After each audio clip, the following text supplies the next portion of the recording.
이번 시간 애니메이션에 대해서 살펴봤는데요. 잠깐 정리 좀 해보면 애니메이션 방법에는 크게 세 가지 정도가 있다.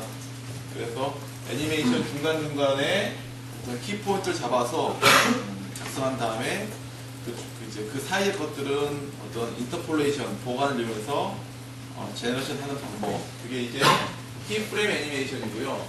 모션 캡처는 직접 카메라 찍듯이 모션을 찍어가지고 그것들을 재플레이하는 그런 방법이었다. 그 다음에 절차적 애니메이션은 물이나 구름 이런 유체와 같이 키프레임 잡기도 애매하고 모션 캡처 잡기는 더 애매한 이런 물체들의 애니메이션을 하기 위해서 수학적인 모델식을 도입을 해가지고 애니메이션 함으로써 어떤 유체들의 효과를 만들어주는 방식이 되겠습니다. 그리고 오브 엔진에서 애니메이션을 구현하기 위해서는 애니메이션 데이터는 애니메이션 스테이트 데이터는 누가 갖고 있다? 애니메이션 데이터는 엔터티가 갖고 있다고 했죠. 그래서 엔터티한테 물어봅니다. 너가 갖고 있는 이러이러한 이름의 애니메이션 스테이트를 알려달라. 그럼 그걸 받은 다음에 그 애니메이션 스테이트에 대해서 루프를 해주면은 그 애니메이션 설정된 애니메이션에 대해서 계속 반복이 될 것이고, 실제로 이제 그 애니메이션을 플레이 해주려면은 set enabled를 한다. 다만 이제 여러분이 여러 개의 애니메이션들을 동시에 다 enable 시킬 수 있기 때문에 그럴 때는 뭐가 일어난다? 애니메이션 블렌딩이 일어난다. 그래서 그것들을 여러분이 애니메이션 블렌딩을 여러분이 일부러 사용하기 전에는 항상 각각의 애니메이션들이 독립적으로 enable 될 수 있도록 설정을 해야지. 이 부분을 잘못하면은 여러분이 원하지 않는 애니메이션이 일어나서 애니메이션 블렌드 일어나가지고 엉뚱한 애니메이션이 나오는 걸 볼 수 있다. 이런 점들을 지난 시간에 언급했고요. 그 다음에 애니메이션 실행을 하기 위해서는 반드시 뭘 해야 된다? 시간을 증가시켜야 된다. 그래서 애니메이션 스테이트별로 시간을 증가시킴으로써 그 애니메이션을 실제로 진행할 수가 있고, 이때 증가시키는 시간을 여러분들이 빨리 좀 조절을 함으로써 애니메이션 속도를 빠르게 할 수도 있고 느리게 할 수 있다. 그런 부분들을 배웠죠. 그 다음에 캐릭터 이동 속도 조절을 위해서 사용되는 테크닉은 초당 이동량, 즉 속도에 그 다음에 뭘 곱함으로써 프레임 타임을 곱함으로써 실제 PC상에서의 캐릭터의 이동하는 그 이동량은 PC의 실행 속도라든가 그런 거에 관계없이 동일하게 할 수 있도록 처리한다 라는 것까지 지난 시간에 살펴봤습니다.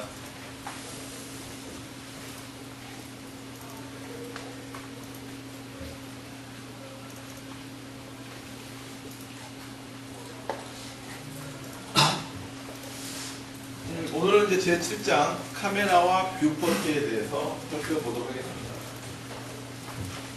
자, 학습 목표는 먼저 첫 번째로 이제 오늘 기본적인 그 포인트는 뭐냐면 카메라를 움직이는 겁니다.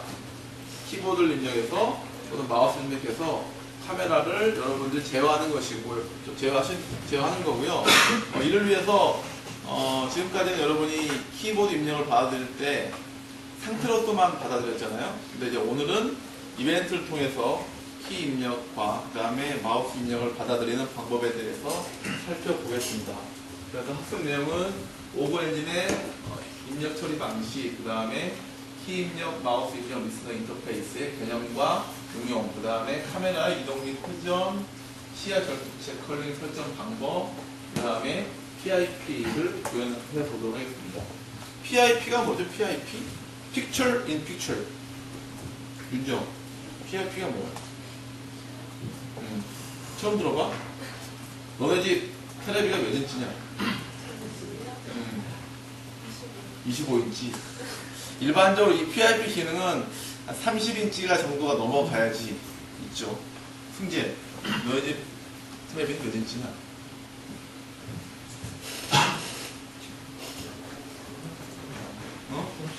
그래? 그럼 PIP 기능이 있을 것 같은데? PIP 기능 뭔지 몰라? 현우, PIP가 뭐야? 찾아보겠습니다. 잘 몰라? 너네 집 텔레비 몇 인치냐?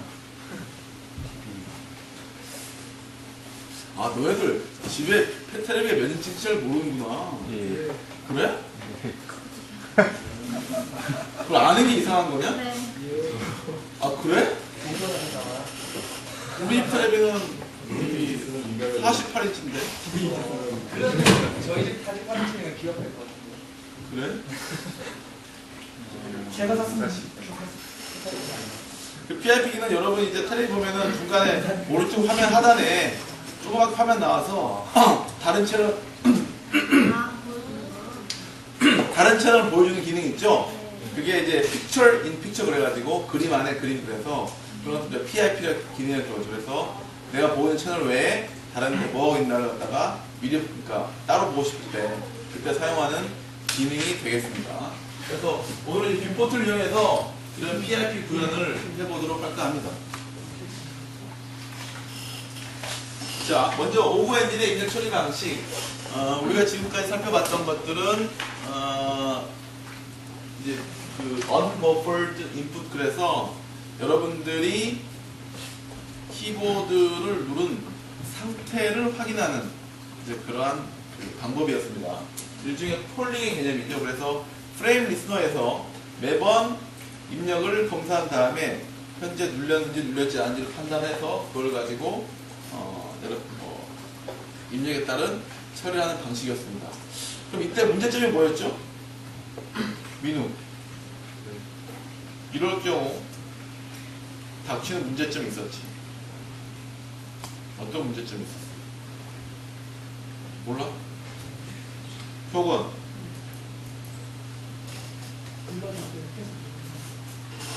그렇죠. 방금 좋은 얘기 했는데, 여러분이 이제 우리 지난 시간에 살펴봤던 몇 가지 예제 중에서, 누름에 따라서 토글하는, 기능을 토글하는 그런 게 있었는데, 그게 이제 누르고 있으면은, 그게 계속해서 입력이 들어가니까, 토글이 막 돼가지고, 제대로 토글하기가 좀 어려운 그런 점이 있었어요. 그게 이제 상태를 체크하기 때문에 발생하는 문제였죠. 그럼 그걸 해결하려면 어떻게 해야 돼? 승재.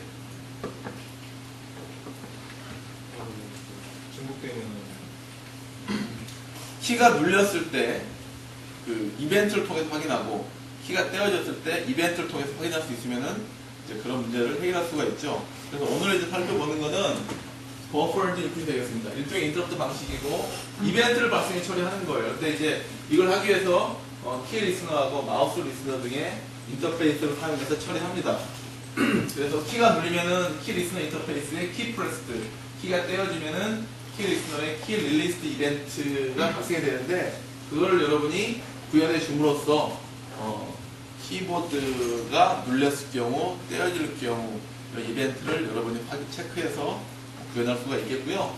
마우스도 마찬가지로 마우스 무브드, 마우스를 움직이면은 거기에 따른 이벤트가 발생하는데 그걸 이용해서 여러분이 여러 가지 다양한 처리를 할 수가 있겠습니다. 그래서 먼저 이제 키 리스너 인터페이스 살펴보는데요. 자, 키 리스너 인터페이스는 자, 인터페이스 클래스죠. 자, 인터페이스 클래스가 뭐죠? 연보형 인터페이스 클래스가 뭐야?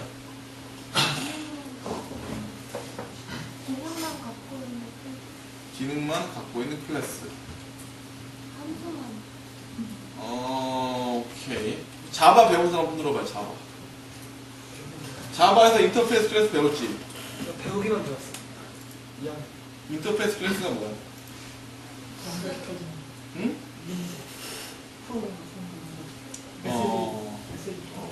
조금 안다. 자, 인터페이스 클래스라는 것들은 뭐 쉽게 말하면 이제 일종의 어댑터죠. 여러분 그 삼성 핸드폰에 보면은 조금 고급 핸드폰들은 뭐 충전 표준 충전기가 잘 안 되죠. 그래서 중간에 뭘 써요? 젠더를 쓰죠. 그게 이제 일종의 다 인터페이스인데 인터페이스 클래스는 뭐냐면 어떤 클래스를 연결시켜주기 위해서 들어가는 클래스가 되겠습니다. 무슨 얘기냐? 여러분이 그 키에 대한 입력을 처리해 주려면요, 여러분이 그 만들고자 하는 객체에다가 키프레스라든가 키릴리스 함수를 구현을 해줘야 돼요. 자, 저 키프레스, 키릴리스 함수를 구현하려면은 여러분이 만들고 있는 클래스 안에다가 저 멤버 함수 넣어주면 되겠죠.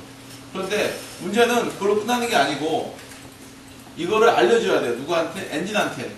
나는 키 입력에 대한 처리를 할 수 있는 키프레스라든가 키릴리스라는 함수를 갖고 있는 나는 일종의 리스너다. 라는 알려줘야 돼요.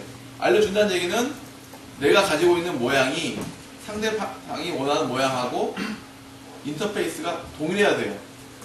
그런데 그런 것들을 해주려면 단순히 내가 키프레스, 키릴리스만 내 함수에 넣어주면 되는 게 아니고요. 리스너로 등록하게 되려면은 그 형식을 맞춰줘야 되기 때문에 그렇게 하기 위해서는 내 클래스 안에다 저 이제 멤버 함수를 그냥 넣는 게 아니고 내 클래스가 저러한 인터페이스 클래스로부터 상속받음으로써 자, 상속받는다는 얘기는 무슨 얘기예요? 그 인터페이스 클래스의 API들을 내 클래스 안에서 구현을 하게 되는 뜻이잖아요. 그러면 그렇게 하면은 그렇게 만들어진 나의 클래스는 뭘 이용해서 상위 클래스의 포인터를 이용해서 나를 가르칠 수가 있죠. 무슨 말인지 이게 이해가 되나요?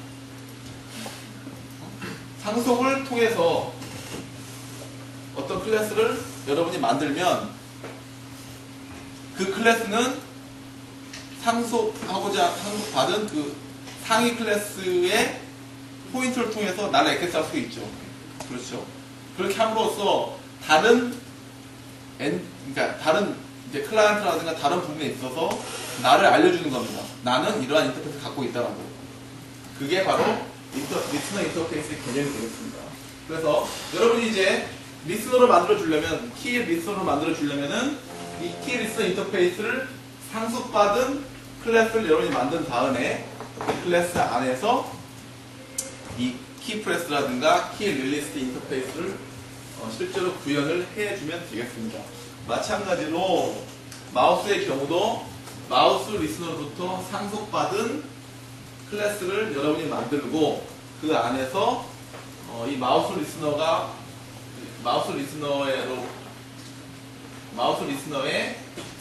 인터페이스 함수로 되어 있는 마우스 무브라든가 프레스드, 마우스 리스트를 여러분이 만든 클래스 내에서 실제로 구현을 해주면 되겠습니다. 그렇게 함으로써 리스너를 구현한 다음에 그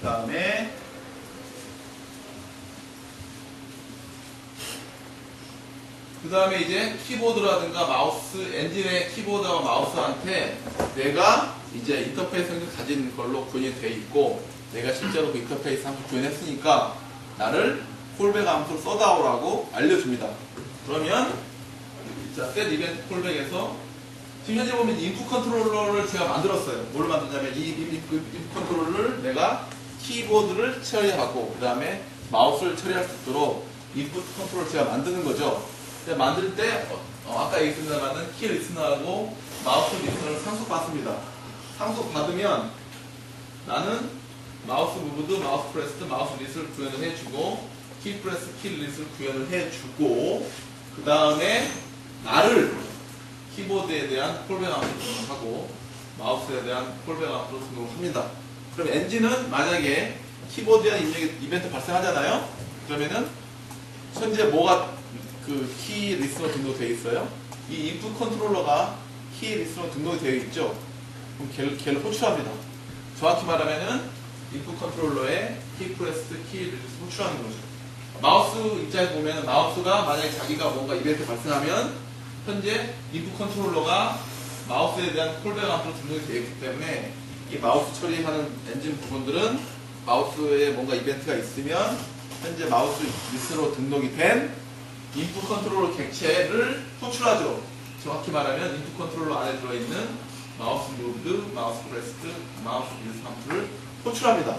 그래서 자 이것들은 사실 뭐 이제 키보드 마우스 처리하는 이제 그런 기능을 위해서 우리가 리스너 인터페이스를 사용한 것 뿐이고 사실 이러한 콜백을 이용해서 리스너 인터페이스를 통해서 이제 여러 가지 처리하는 방식은 여러분이 그 C++ 이용해서 객체 지향 방식 프로그램 짤 때 가장 그 대중적으로 많이 쓰는 기법 중에 하나입니다. 그래서 이렇게 해주면 어려운 점은 뭐냐면 리스너를 통해서 하게 되면은 흐름을 따라가기 쉽지 않아요. 전체 컨트롤 플로어가 중간에 단절이 되어 있기 때문에 리스너 인터페이스가 들어가기 때문에. 하지만 리스너 인터페이스를 여러분이 잘 이해하고 이런 부분들을 활용한다면은 전체적으로 굉장히 모듈화된 프로그램을 짤 수 있는 장점이 있습니다. 그런 점들을 여기서 이해를 해주면 되겠고요. 자, 그러면 조금 이제 키 리스너 인터페이스하고 마우스 리스너 인터페이스 살펴봅시다. 키 리스너 인터페이스 함수에서 여러분이 구해줘야 할 것은 키 프레스드, 키 릴리스 함수가 되겠습니다. 키 프레스드는 키가 눌렸을 경우 호출되는 함수예요. 따라서 여러분이 눌린 키가 뭔지를 확인해야겠죠. 눌린 키가 뭔지 확인하기 위해서는 키 프레스드 인터페이스로 넘어오는 키 이벤트 구조체에 실려있는 철자가 이 키 이벤트 안에 들어있는 키 정보를 보면은 어떤 키가 눌렸기 때문에 이 함수가 호출됐다라는 것들을 여러분이 확인할 수가 있습니다. 그 다음에 키를 눌렀다가 떼어지는 순간 역시 또 뭐가 발생하냐면은 키 릴리스 이벤트가 발생해서 키 릴리스 함수가 호출됩니다. 그럼 여기서 여러분이 어떤 키가 떼어졌는지 그 정보를 역시 끄집어내서 그걸 가지고 처리를 해주면 되겠습니다. 자, 그리고 여기서 키 릴리스트, 키 프레스트 함수 공이 현재 리턴 타입이 둘이에요. 여러분이 뭔가 처리해주면 항상 true를 리턴해줘야 됩니다. 만약에 여러분이 true를 리턴하지 않으면은 이 엔진은 이걸 어떻게 해석하냐면 현재 버퍼에 남아있는 다른 데이터를, 인풋 데이터를 다 삭제합니다. 따라서 여러분이 이걸 제대로 해주지 않으면 여러분이 넣은 입력, 그러니까 자, 버퍼드 입력을 하는 이유는 뭐예요? 여러분이 처리 속도가 입력을 따라가지 못할 경우 입력 들어온 것들을 미리 버퍼에 담아놓고 나중에 여러분 클라이언트에서 그것을 차례차례 꺼내어서 어쨌든 입력을 놓치지 않고 처리하겠다는 어떤 그 목적이 있는 거잖아요. 그런데 여기서 그 true를 리턴하지 않고 false 리턴하면은 버퍼를 딱 지워버리기 때문에 여러분이 미처 처리하지 못한 입력을 다 날릴 수가 있습니다. 따라서 반드시 이 리스너 인터페이스에서 리턴 값을 true로 설정을 해주는 부분들을 잊으면 안 되겠습니다. 자, 마우스 같은 경우는 세 가지의 인터페이스가 있습니다. 마우스 무브드, 요거는 이제 마우스가 움직일 경우 발생한 이벤트가 될 것이고요. 마우스 프레스는 마우스 버튼이 눌렸을 경우, 마우스 릴리스는 마우스 버튼을 뗐을 경우 발생하는 이벤트가 되겠고요. 이때 이제 무브드 같은 경우는 마우스가 움직였으니까 거기에 대한 정보, 즉 원래 마우스의 XY 좌표 이렇게 날라옵니다. 근데 이제 그게 두 가지 형태로 날라와요. 마우스 XY 좌표가 절대값이 날라오는 경우가 있고, 그 다음에 앞에서의 마우스 XY 좌표에 대비한 상대값이 날라오는 경우가 있습니다. 그 두 개를 여러분이 해석하면 돼요. 날라오는 데이터의 X의 렐러티브에는 X 위치의 상대 좌표, ABS, 애플루트에는 X 위치의 절대 좌표, 랜드럼 윈도우를 기준으로 한 절대 좌표가 날라옵니다.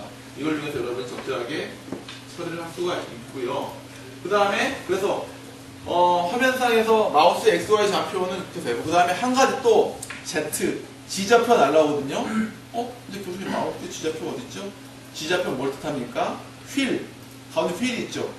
휠에 대한 정보가 G좌표로 날라옵니다. 그래서 휠을 통해서도 여러분이 뭔가 처리할 수가 있고, 오늘 실습에서는 휠을 이용해서 카메라를 줌인, 줌아웃 해보는 것을 해보겠습니다.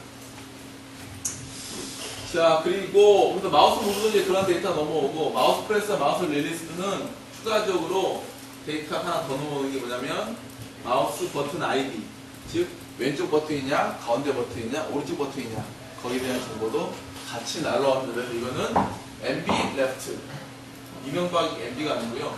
마우스 버튼 레프트, 마우스 버튼 라이트, 마우스 버튼 미들, 이렇게 해서 버튼 3개에 대한 것들이 눌렸다라는 정보를 여러분이 끄집어낼 수가 있게 되겠습니다. 자, 여기까지가 이제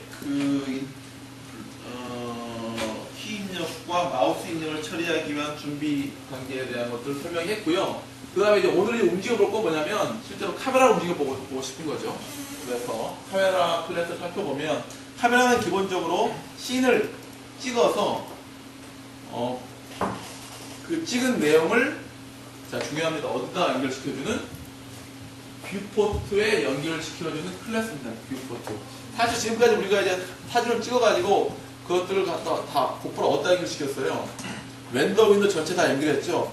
사실 이제 렌더에 직접 연결한 게 아니고 뷰포트가 전체 렌더와 윈도우와 똑같이 동일한 사이즈이기 때문에 출력이 된 것이고 실제로는 뷰포트라는 것들은 렌더 윈도우 상에 안에 들어있는 어떤 2차원 평면 영역, 사각형 영역으로서 카메라로 찍어낸 씬을 출력하는 그런 곳이 됩니다. 뷰포트. 좀 이따 설정한 방법을 살펴볼게요. 어쨌든 그 뷰포트에 연결시켜준 클래스가 카메라가 될 것이고요. 주요 멤버 함수는 셋 포지션, 카메라의 위치를 정하는 셋 포지션이 있고, 그 다음에 룩캡, 카메라가 바라보는 방향을 정하는, 바라보는 위치를 정하는 함수가 있고요. 그 다음에 카메라를 Y축으로 회전시키는 요, 그 다음에 Z축으로 회전시키는 롤, 그 다음에 X축으로 회전시키는 피치 등이 있습니다. 그래서 카메라를 직접 셋 포지션이라든가 요 롤 피치를 통해서 여러분들이 제어할 수도 있고요. 그 다음에 여러분이 카메라를 직접 제어하지 않고 카메라를 씬노드에 담아요. 그 다음에 씬노드를 움직임으로써 카메라를 또 제어할 수가 있습니다. 자, 여러분이 엔터트를 만들면 엔터트 우리가 어디다 붙이죠? 씬노드에 붙이죠. 그 다음에 씬노드를 움직임으로써 엔터트를 제어하잖아요. 이제 그것과 마찬가지로 카메라는 그 자체로서 위치라든가 회전값을 조절할 수도 있지만 씬노드에 담고 씬노드를 조정함으로써 카메라를 조절할 수도 있습니다. 이때 카메라를 담아놓는 씬노드 이런 것들 우리가 카메라 홀더라고 부릅니다. 카메라 홀더. 그래서 만약에 어떤 씬을 여러 가지 각도에서 쉽게 보고 싶으면은 공간 여러 군데다가 씬노드를 다 배치해놔요. 배치해놓고 여러분이 원하는 씬노드에다 카메라를 딱 놓으면은 거기서 바라본 카메라가 찍힌 장면을 여러분이 캡처할 수가 있습니다. 이런 것들을 이용해서 다양하게 어떤 다양한 장면을 캡처하는 그런 카메라들을 여러분이 만들어낼 수도 있겠습니다. 여기에 대해서는 우리가 다음 시간에 조금 더 자세하게 살펴볼 것이고요. 그러면 첫 번째 실습 카메라 컨트롤, 그래서 WASD 키를 통해서, 그다음 마우스를 통해서 카메라를 제어하는 실습을 해보도록 하겠습니다. 그래서 다 해봤죠? 네. 어떤 거요? 요거 네. 아까 내가 미리 좀 시작을 해보려고 했는데 그럼 제가 3분만 더 드릴게요.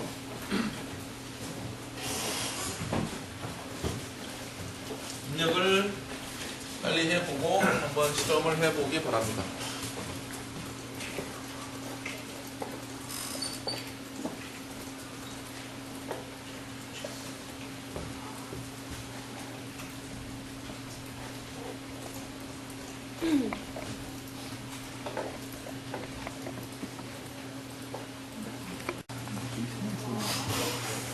자, 지금 이제 여러분 지금 이제 실행한 클라이언트에서는 기본적으로 어떤 시나리오냐면요. 여러분이 너무나 잘 알고 있는 WASD, 그래서 WSAD 키에 의해서 카메라를, 여기서는 지금 제가 몇 가지 정했어요. 일부러 카메라의 상하 좌우 이동, 그걸로 WASD를 하고, 그 다음에 마우스를 여러분이 좌우로 이렇게 왔다 갔다 하면은 카메라를 패닝하는 거, 마우스를 상하로 이동하면은 카메라를 피칭하는 거, 그 다음에 마우스 휠을 여러분이 이동시키면 카메라의 전진 음진, 즉 줌밍을 할 수가 있습니다. 이런 시나리오로 작성이 된 코드가 되겠고요. 그래서 실행하면 이제 방금 얘기했다시피 여러분이 이 화면에 대해서 카메라 이동을 여러분이 그 다음에 줌밍, 줌아웃을 자유자재로 해볼 수가 있겠습니다. 그럼 코드를 좀 살펴보죠. 자, 먼저 이제 아직 실습이 덜 끝난 학생도 좀 설명 듣는 게 좋을 것 같아요. 중요한 부분들이기 때문에. 자, 버퍼드 입력을 설정해야 됩니다. 버퍼드를 설정하기 위해서는 여러분이 인풋 오브젝트를 만들 때, 키보드하고 마우스 오브젝트를 만들 때요, 두 번째 파라미터. 예전에 기억을 더듬어 보면 여기를 false로 했죠. 그때는 이제 unbuffered input이었고 true로 해주면은 들어오는 입력을 내가 다 버퍼링해서 보관하겠다. 이런 뜻이 되겠습니다. 그래서 true로 설정을 해주고요. 그 다음에 여기 보면 이제 핵심적인 여기서 코드 뭐냐면 input 컨트롤러 클래스가 되겠습니다. 이 input 컨트롤러 객체를 만듭니다. 객체를 만들어서 이 인풋 컨트롤러가 이제 일종의 프레임 리스너가 되겠죠. 프레임 리스너가 돼서 매 프레임마다 스타트 렌더링 여러분이 함수 호출하면은 그 스타트 렌더링 함수에서 렌더링 전후에 있어서 이 인풋 컨트롤 객체를 호출합니다.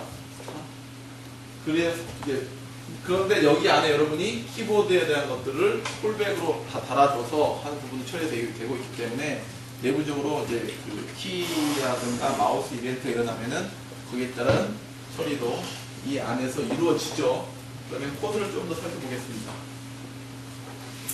자, 인풋 컨트롤러 생성합니다. 생성할 때 일단 뭐 중요한 부분들은 키보드하고 마우스에 대해서 이 인풋 컨트롤러 객체 자체를 콜백 함수로 등록을 하는 거죠. 디스. 자, 이건 이제 우리가 리스너 인터페이스에서 전형적으로 많이 보는 클래스죠. 어떤 클래스를 여러분이 리스너 인터페이스로 만들고 그걸 콜백을 사용할 때는 거기에 대한 것들을 이제 콜백 함수를 알려줄 때는 현재 클래스, 현재 객체 포인트 자체를 알려주는 거죠. 이렇게 해서 키보드라든가 마우스에 이벤트가 있을 경우 이 함수를, 이 객체를 호출하는 식으로 객체의 구체적으로 말하면 이 객체가 가지고 있는 키 입력 관련 함수, 마우스 입력 처리 관련 함수를 호출하도록 설정을 해줍니다. 그 다음에 여기 보면 이제 카메라 무브 벡터를 설정하고 있는데요. 이건 이제 이 컨트롤에 대해서 어떻게 뜨냐면은 WASDK에서 조절되는 카메라의 이동 벡터량을 여기 설정하거든요.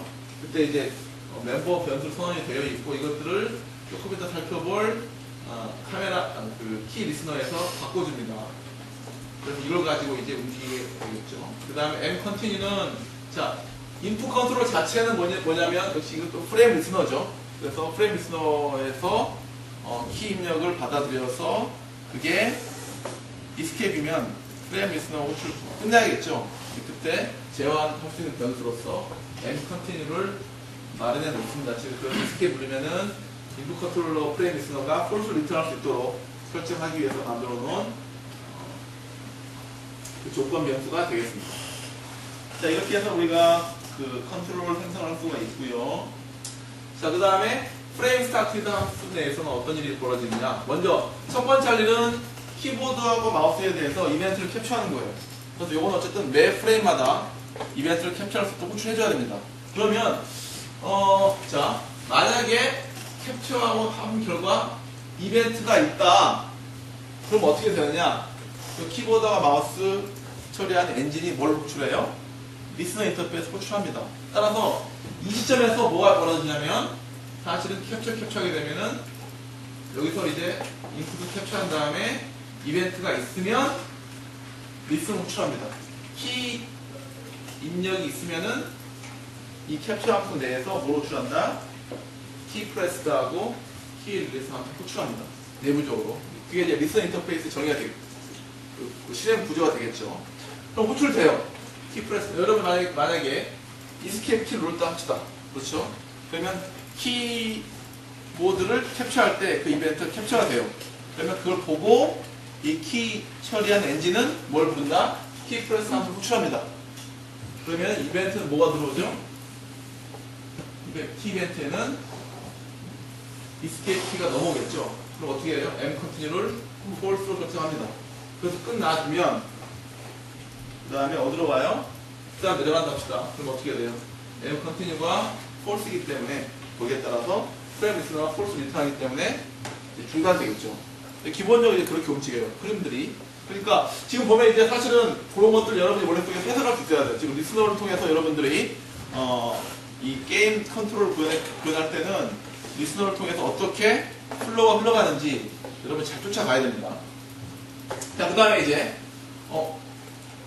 이스케이프 키가 아니고 여러분이 W 키를 눌렀다. 그럼 역시 마찬가지로 여기서 호출되겠죠. 어떻게 호출돼요? W 키가 누르면 어떻게 하냐면 카메라 무브 벡터 Y 값을 플러스 1 해줍니다. 원래 이제 카메라 무브 벡터의 초기 값은 0이었죠. 제로 벡터였는데 Y를 플러스 1 해줘요.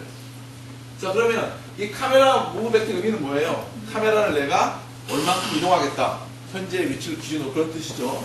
그래서 Y, 여러분 W 키를 누르는 순간 저 Y 값이 1로 되겠죠. 벡터의 Y 값이. 자, 누르고 계속 있으면 어떻게 되죠? Y는 계속 1을 유지하겠죠. 그러다가 뗍니다. 떼면은 릴리스 함수 호출이 되면서 이때 W가 뗐다라고 날라와요. 그럼 어떻게 돼요? Y가 다시 0으로 백하죠. 그렇죠. 따라서 이건 어떤 뜻이에요? 누르고 있는 동안은 어떻게 돼요? Y 값이 1로 계속 유지가 되는 거죠. 따라서 이게 전형적인 여러분이 그 게임 내에서 키 입력을 처리하는 코드가 되겠습니다. 즉 이벤트에 대해서 눌렀을 경우 다운시켰을 그 다음 뗐을 경우에 대해서 되게 어떻게 존재해요? 페어로 존재함으로써 눌렸을 때의 상태를 계속 가지고 있도록 처리를 해주죠. 그래서 Y가 계속 1을 유지하고 있으면은 N 카메라 무브 벡터의 Y 값이 1이기 때문에 유지하고 있는 상태에서는 M 카메라 무브 렐러티브 하게 되면 요만큼 계속 움직여요. 카메라를. 그렇죠. 현재 Y가 1로 되어 있기 때문에 요 방향으로 계속 윗방향으로 계속 카메라가 계속 움직이겠죠. 그렇게 처리가 됩니다.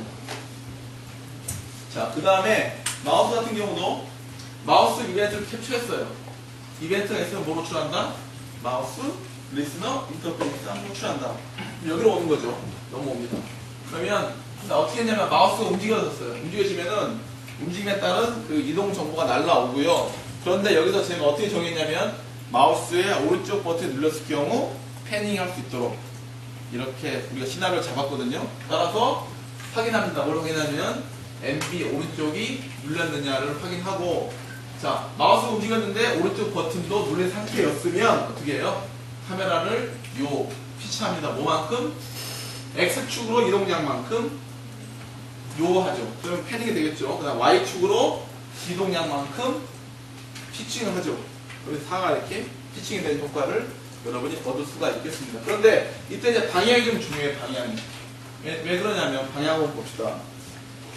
방향을 보면, 자, 먼저 이제 패닝을 볼 때 패닝이라는 것들은 여러분이 화면을 보고 카메라를 이렇게 움직이는 거예요. 좌우로 이렇게 이런 식으로 회전시키는 거죠. 근데 제가 설명을 위해서 요게 화면이고요. 카메라 여기서 캐릭터를 바라보는 식으로 제가 일단 꾸며놨어요. 화면의 구성을. 자, 그러면 여러분이 마우스에서 화면에서 보면 여러분 마우스를 오른쪽으로 이동하죠.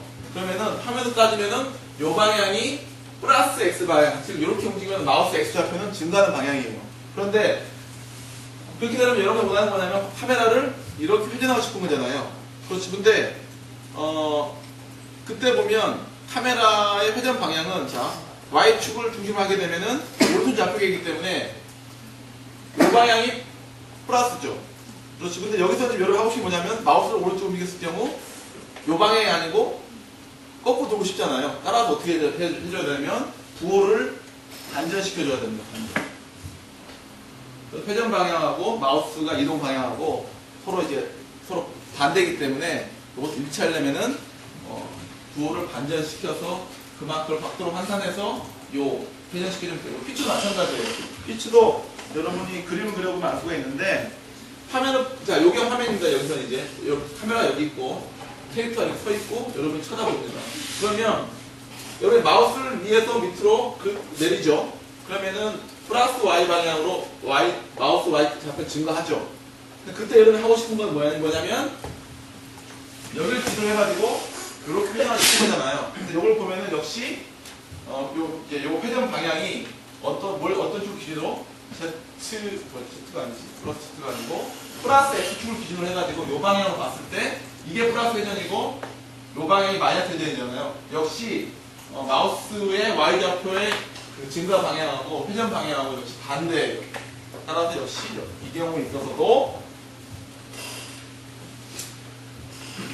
마우스의 이동 방향하고 반대로 해야지 여러분이 원하는 피칭의 방향, 회전 방향하고 일치시킬 수가 있습니다. 요건 여러분이 한번 해보세요. 그러면 느낄 수 있을 것이고요. 그 다음에 여기 보면 이제 요건 이제 요하고 끝이었고, 여러분 약간 제가 얘기했지만 휠을 통해서 줌아웃 한다고 했죠. 근데 줌아웃을 하기 위한 휠에 대한 정보는 어디로 날라온다? Z축, G축은 날라온다 그랬죠. 그래서 G축에 대해서, G축도 역시 여러분이 위아래 방향에 따라서 단지를 시켜줘야 됩니다. 그래서 뭐 결론적으로는 카메라 이동시키는데 벡터 0, 0, 그 다음에 Z축만 어떻게 했어요? Z축에 대해서만 휠의 Z좌표를 이용했죠. 그러니까 마우스 Z좌표, 휠의 이동량을 여러분이 뭘로 바꿨어요? Z축의 이동 방향을 바꿨죠. 그러면 휠을 움직이면은 거기에 따라서 Z축으로 카메라를 이동하고 들어오겠죠. 이렇게 함으로써 역시 줌아웃도 구현이 됩니다. 역시 방향에 주의하시고요. 자, 그 다음에 여기서 이제 중요한 게 또 하나 있는데 뭐냐면 요겁니다. Move Relative. 즉 뭐냐면, 자, 줌아웃 할 때, 여러분들이 가지고 있는 카메라한테 여러분이 요구하는 동작은 뭐냐면, 카메라가 현재 이쪽을 바라보고 있어요. 그럼 이때 여러분이 줌아웃을 하면은, 여러분이 원하는 건 뭐죠? 이 카메라를 이렇게 들어가는 거나, 또는 이 카메라를 이렇게 빼는 거죠. 그렇죠. 지금 뭐냐면, 카메라의 고유의, 카메라 자체의 로컬 좌표, 카메라 가지고 있는 축 있잖아요. 그걸 뒤로 옮기고 싶은 거죠. 그런데 카메라의 무브 함수 같은 경우는요, 뭐냐면 월드 좌표 계를 기준으로 카메라 이동시켜요. 자, 지금 다시 얘기합니다. 카메라의 무브 함수는 뭘 기준으로 움직인다? 월드 좌표를 기준으로 움직여요. 여러분이 그래서 카메라를 그냥 무브 시키면은 카메라가 어떻게 움직여요? Z축 이렇게 움직입니다. 월드 좌표로. 따라서 여러분이 이 원하는 걸 구현하려면은 카메라 좌표계를 움직여야 되기 때문에 Move Relative 함수를 사용합니다.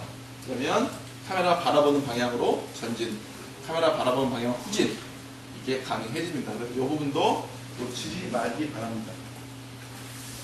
그러면 뭐 설명은 다 했고요. 그렇죠? 오케이. 그 다음에 두 번째 해볼 거는 여러분 첫 번째 실습에 있어서 코드를 갖다 두 개만 추가하면 되는데요. 클리핑 디스턴스를 결정하는 겁니다. 여러분 그 3D 게임 프로그램 시간에 시야 절투체 배웠죠? 네. 뷰잉 프로스트럼. 특별. 네. 뷰잉 프로스트럼이 뭐야? 일단 제 카메라로 기준을 했을 때 지금 앞에 보는 사각형하고 뒤에 보는 사각형에서 벗어나면 이제 좀 보이게끔 하는 건데 그걸 이제 조절하는 거. 그래서 왜 저거보다 앞에 있는 거 뒤에 있는 거 안 보여? 안 보이게. 왜 잘라내? 저거는 일단 멀리 있으면 굳이 그려줄 필요가 없기 때문에 그렇게 상상을 주고 오케이. 가까이 있으면. 가까이 있으면 사물이 다양하게 나오고 가까이 있으면 사물이 굉장히 가까이 있다는 거는 여러분이 굳이 그걸 표현할 필요가 없는 거죠. 그래서 결국 뭐냐면 최적화를 위해서 하는 거죠. 멀리 있는 것들은 그릴 필요가 없고 너무 가까이 있어도 표현할 필요 없다. 그래서 그때 이제 결정하는 게 뭐냐면 결국 뭘로 결정하는 거예요? 카메라로부터 그 거리에 따라서 결정하는 거죠. 그래서 이때 우리가 이런 것들을 니어 플레인, 그 다음에 파 플레인 얘기합니다. 그래서 요 안에, 그래서 요 사각뿔이 아니고 구체적으로 사각뿔의 위에 요 부분 작아진 부분, 이것도 우리가 이제 영어로는 프로스트럼, 우리말로는 절투체라 얘기하는데, 절투체 뜻이 뭐야? 절투체. 머리를 잘라놓은 물체라는 뜻이죠. 그래서 이 부분을 갖다 실제로 그러니까 여러분 화면에 렌더링 되는 부분은 이것만 프로젝션 돼가지고 렌더링 되는 거죠. 그래서 뭐 기본적으로 그 절투체 컬링을 위해서 여러분이 그러니까 니어 클립 디스턴스, 파 클립 디스턴스를 설정해야 된다는 얘기고, 오버 엔진 내에서는 카메라에 대해서 set ear clip distance, 그 다음에 카메라에 대해서 set far clip distance 통해서 설정할 수가 있습니다. 이게 디폴트 값은 아마 니어는 5로 돼 있을 것이고요. far는 얼마지? 5만인가? 아마 세팅이 되어 있을 텐데 여러분이 이걸 바꿀 수가 있겠죠. 현재 지금 우리가 사용한 여기 이제 실습에서는 한 포인트를 계속 우리가 뭘로 사용하고 있어요? 1cm 사용할게 1cm. 그래서 5만이면 얼마야? 5만이면 몇 센치지? 5만 센치니까 몇 미터? 500m. 무슨 소리야? 5만 센치면 100cm가 1m잖아. 5만이면 500m인가요? 500m 멀리 떨어진 사람 근데 보여 안 보여?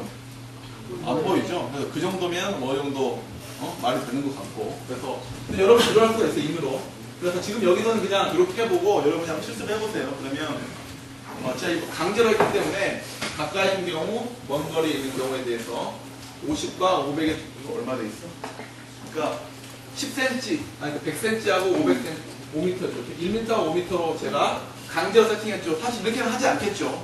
이 경우는 실제로 다 클리핑하면 안 되는 거죠. 근데 이제 그 효과를 보여주기 위해서 제가 일부러 설정한 겁니다. 그래서 카메라 주밍 중화를 해보면은 니저 클리핑 디스턴스보다 카메라도 가까워지면 다 안 보이는 것도 있고, 멀리 떨어졌을 경우 파 클리핑 디스턴스보다 멀리 떨어지면 역시 보이지 않는 효과를 여러분이 확인할 수가 있겠습니다.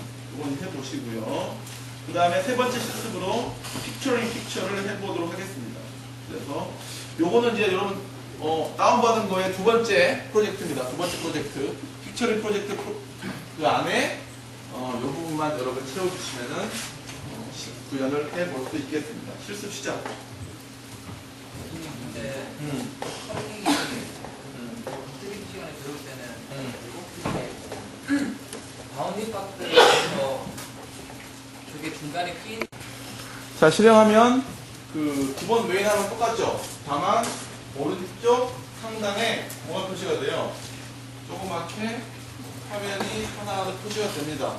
거기다 여러분이 뭘 박은 거냐면요, 새로운 뷰포트를 하나 더 추가한 거예요. 자, 원래 메인 화면 뷰포트가 있고 그 위에 또 하나의 뷰포트를 다시 집어넣은 겁니다. 확인해보죠. 자, 뷰포트는 뭐냐면 카메라로 잡은 씬을 실제로 보여주는 모니터. 좀 엄밀하게 말하면, 정확하게 말하면 렌더링 윈도우 상에서의 어떤 특정한 사각형 영역이 되겠습니다. 지금까지는 여러분이 이 렌더 윈도우하고 뷰포트를 완전히 동일시켰기 때문에 그런 어떤 구별이 안 됐는데, 사실 여러분이 뷰포트는 렌더 윈도우 안에 임의의 큐를 잡을 수가 있어요. 알겠죠? 그래서 렌더 윈도우 상에 이렇게 잡을 수도 있고, 이렇게 잡을 수도 있고, 꽉 잡을 수도 있고 등등. 이제 그런 것들 바로 뷰포트의 개념이 되겠습니다. 그러면 뷰포트는 어떻게 만드느냐? 여러분이 add 뷰포트라는 함수를 사용해서 만듭니다. 근데 이제 보면 어디다 호출하냐면요, 렌더 윈도우에다가 뷰포트를 어떻게 해요? 더한다는 뜻이 되겠습니다. 자, 그럼 여기서 더한다 라는 의미가 있기 때문에 어떻게 여러분 해석하면 되냐면, 렌더 윈도우 상에 여러 개의 뷰포트를 가질 수 있겠구나. 그렇게 이해할 수가 있겠죠. 그러면 이제 요 add 뷰포트 함수에 호출할 때 몇 가지 이제 파라미터에 대한 관련된 내용을 살펴보면요. 먼저 첫 번째는 카메라 객체가 되겠습니다. 자, 카메라는 아까 뭐라고 그랬죠? 카메라는 어떤 씬을 찍어서 그것을 어디다 연결시키는? 뷰포트에 연결시키는 클래스라고 그랬죠. 그래서 여러분이 뷰포트를 만들 때는요, 그 뷰포트를 통해서 어떤 카메라를 연결할지 그걸 지정을 해줘야 돼요.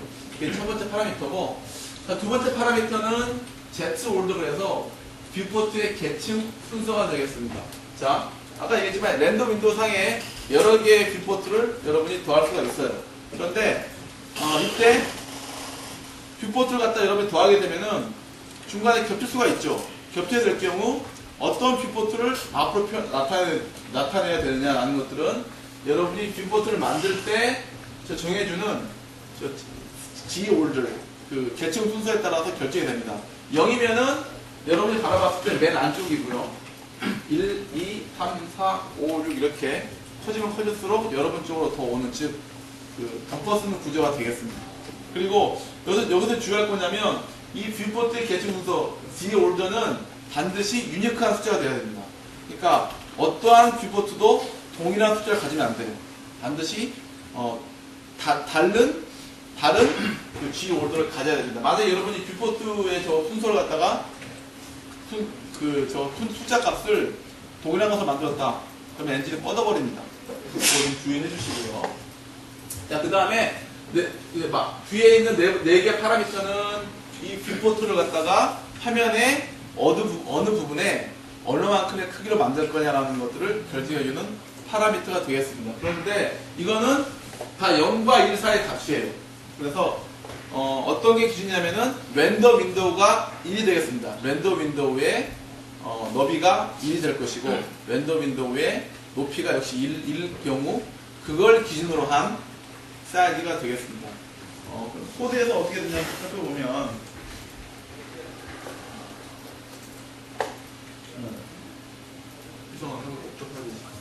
자, 이거 보면 이제 뷰포트를 만들었는데요. 맵 카메라라고 만들었고 1번 즉 1번째 레이어에다가 만드는데 위치를 0.79, 0.01차. 그래서 이러한 랜덤을 봤을 경우 0.79니까 이게 이제 1이잖아요. 그러면 이 위치가 여기서 여기까지가 한 0.79 되겠죠. 이 위치. 그 다음에 0.01의 위치에다가 너비하고 높이는 0.2, 0.2. 즉 0.2, 0.2. 이 0.2 역시 이걸 일로 했을 경우, 이거를 일로 했을 경우에 상대적인 비율로 나타내는 크기가 되겠습니다. 여기에 뷰포트가 하나 더 만들어지는 거죠. 여기다가 지금 우리가 뭘 연결했냐면요. 맵 카메라를 연결시켰죠. 맵 카메라는 메인 카메라가 아니고요. 어디다 설정했어요? Y축으로 저 하늘 높이 설정해서 원점을 바라보고 설정했죠. 따라서 지금 이 씬을 위에서 바라보는 식으로 나오게 됩니다. 그래서 보면 이제 여러분이 이걸 뭘로 해석할 수 있어요? 일종의 조그만 미니맵을 생각할 수 있겠죠. 물론 실제 미니맵을 저렇게 만들면 안 돼요. 왜? 저건 이제 2번 렌더링 하는 것이기 때문에 속도에 상당히 부담을 줍니다. 따라서 실제 미니맵은 저렇게 만들면 안 되고 다만 이제 여러분한테 제가 좀 재밌게 응용을 보여주기 위해서 이렇게 만들었던 것 뿐이고 실제로 미니맵을 이렇게 만들면 안 됩니다. 시간적으로 많이 소모를 하기 때문에. 그래서 카메라를 맨 위에 높이고 밑을 쳐다보는 방식으로 해가지고 미니맵 흉내를 내봤습니다.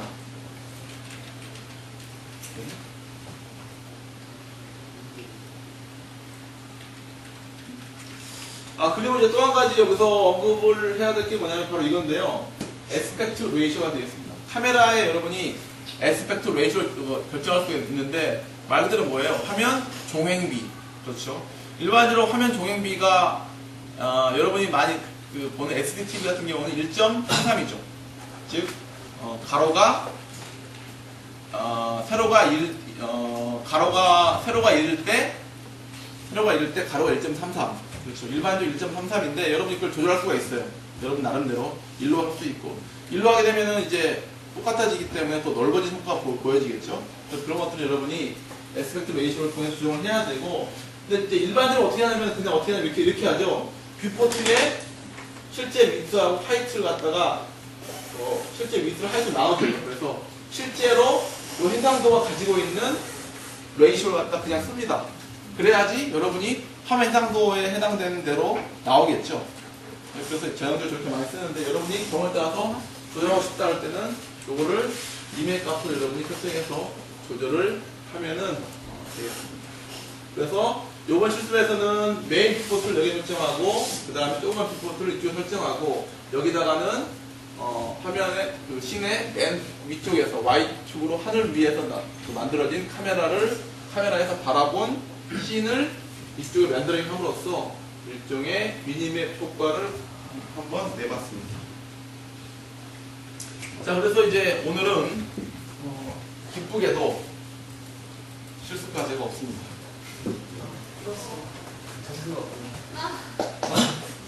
정리하면은 오버 엔진에는 이제 두 가지 방식이 있다. 버퍼 인젝 방식, 버퍼 인젝 방식. 그래서 오늘 살펴본 거는 이제 인터럽트 방식이었고요. 키 입력과 마우스 입력, 리스너 인터페이스를 여러분이 구현하면 된다. 그래서 입력을 캡처하면은 OIS 엔진은 콜백 함수의 키 프레스드, 키 릴리스드 또는 마우스 관련 함수를 호출한다. 그래서 여러분들은 만약에 뭔가 처리하고 싶으면은 이 리스너 함수 내에서 키 입력, 마우스 입력에 대한 처리를 해주면 된다. 그래서 오늘 여러분 뭘 만들어가냐면 인풋 컨트롤러라는 뭘 만들었어요. 여러분의 클래스를 만들었죠. 그 안에 뭐가 구현이 되어 있는 키 인터페이스, 키 리스너가 구현되어 있는 그 안에 마우스 리스너가 구현되어 있는 그런 객체를 만들어 봤습니다. 그 안에서 카메라를 조절함으로써 키 입력을 갖다가 이용해서 카메라를 조절하는 것들을 해본 거죠. 자, 카메라는 3D 싱을 담아서 뷰포트에 연결하는 구조체고 주요 멤버 함수는 스타 포지션, 로켓, 롤 피치 등이 있고 무브하고 무브 relative의 차이를 여러분이 이해를 하셔야 되겠죠. 그 다음에 시야 적국제 컬링을 위해서 세팅한 함수로서 클리핑 디스턴스를 갖다가 니어 클리핑 디스턴스, 파 클리핑 디스턴스를 설정한 함수가 있었고요. 그 다음에 이제 마지막으로 이제 뷰포트를 배웠는데 애드 뷰포트를 통해서 여러분이 랜덤 윈도우 상에서 여러 개의 뷰포트를 여러분이 다 담을 수 있고 다만 그 뷰포트의 개칭 순서는 반드시 모두 다 다르게 결정을 해야 된다. 라는 것까지 살펴봤습니다. 그래서 이것으로서 이제 카메라와 뷰포트 제 7강을 마치도록 하겠습니다. 질문! 그 아까 미니맵 할 때요. 그 원래 자동으로 컬링이 되나요? 그 부분은? 무슨 그러니까, 말이야? 그러니까 방금 전에처럼 그냥 그렇게 미니맵 만들어 버리면 그 부분을 그냥 덮어 쓰는 건가요? 무슨 얘기지? 그냥 버퍼에 덮어 써서 그 미니맵 지금 이제 뷰포트가 덮어지는 거지. 밑에 뷰포트가 지금 레이어가 0이잖아. 앞에 맞은 뷰포트는 레이어가 1이지. 예. 그러면 숫자가 높은 게 앞으로 온다고. 그러니까 단지 그냥 덮어 쓰는 거죠. 오케이. 다른 질문. 오케이, 없으면 마치도록 하겠습니다. 고맙습니다. 근데 컬링안에 들어가는 야, 그 말이 있냐? 그게 무슨 얘기지? 그러니까 만약에